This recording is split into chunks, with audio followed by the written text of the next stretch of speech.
today we're looking at how specifically the tobacco industry has been influencing public health efforts in Nigeria.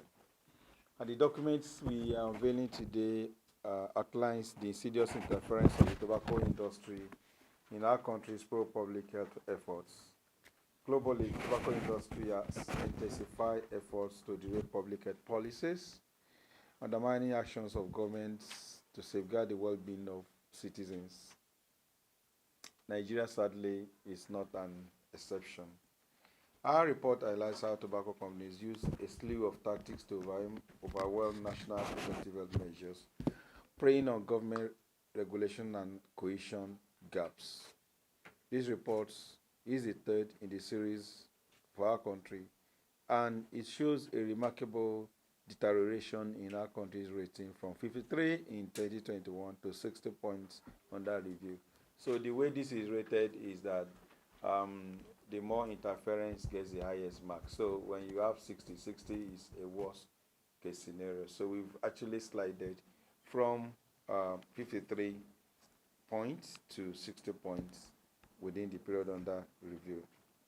And why? Because the tobacco industry maintained a significant presence and participation in critical government interagency and multi-sectoral committee meetings, such as the meetings of the Standard Organization of Nigeria, where supposedly classified public health resolutions are being taken. Our findings shows that despite the existing policy, government's reluctance to fully disclose interaction with the tobacco industry continues to hinder progress in tobacco control efforts. These findings are also echoed in the Global Tobacco Industry Interference 2023, where Nigeria is listed among 7 countries in which national boards were influenced by the industry to develop standards which laid the groundwork to legalize new tobacco and nicotine products. It is on this note that we once again express our firm rejection of the tobacco industry group's attempt at lobbying for the acceptance of new products, including non-combustibles like Sinus, Chew, and Deep, among others. So let me explain this. Currently, there is another onslaught on our country. Tobacco companies are bringing in what they call, if you don't look at it very well, safe products, alternative products. And they are marketing that, and they are asking government to now do regulations to accept it. And in countries where even they are used, it's because smoking rate is so high. And so they need something to step down. And, you know, like one of our public health experts here once said about a few weeks ago, they are asking us to take medicine when there is no problem. And I say you must take this medicine by force, by fire. We don't need all those alternative products. All we need to do is not allow smoking rate to go up in our country. So, contrary to the narrative of a safer alternative, they still contain harmful chemicals that pose significant health risk. Researches by health scientists on emerging and new identified health risks have shown that these products, often touted as safer, carry considerable health risk. They have detrimental effects on cardiovascular health, increase the risk of diabetes and metabolic syndrome, impair oral health, and pose risks to both mothers and their babies. To put this simply, tobacco kills, irrespective of the mode of consumption and the type of product being marketed. It is so a killer product.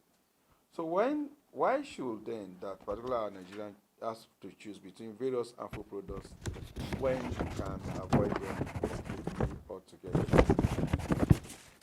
So today we strongly urge the government, particularly the Standard Organization, to act as a bulwark for the health of Nigerians and discard any ideas or proposals to legitimize those products. So many countries are acting against it. This morning, I just read the news in Uganda where there was a massive raid against shisha because they are being banned in some of those countries, while they are actually fancy products in Nigeria. The undue influence of the tobacco industry is further reflected in and entrenched through their so-called corporate social responsibility activities. They sponsor social, economic, and whatever activities. An inevitable corporate in this is the BATN Foundation 2021 partnership with the National Youth Service Corps, a federal government scheme to empower young agricultural farmers financially. So here is the point. Tobacco kills, and the biggest market they want to attract are the youths. And then critical agencies of government, National Youth Service Corps, and that is the agency that BAT partnered with in order to encourage the so-called, young farmers, bringing, you know, first in beaming their their identity into the minds of these youths, projecting themselves as, you know, responsible corporations. So those activities not only serve to burnish the public image of the industry, but bestow an unwarranted level of legitimacy on them in contravention of national tobacco control regulation.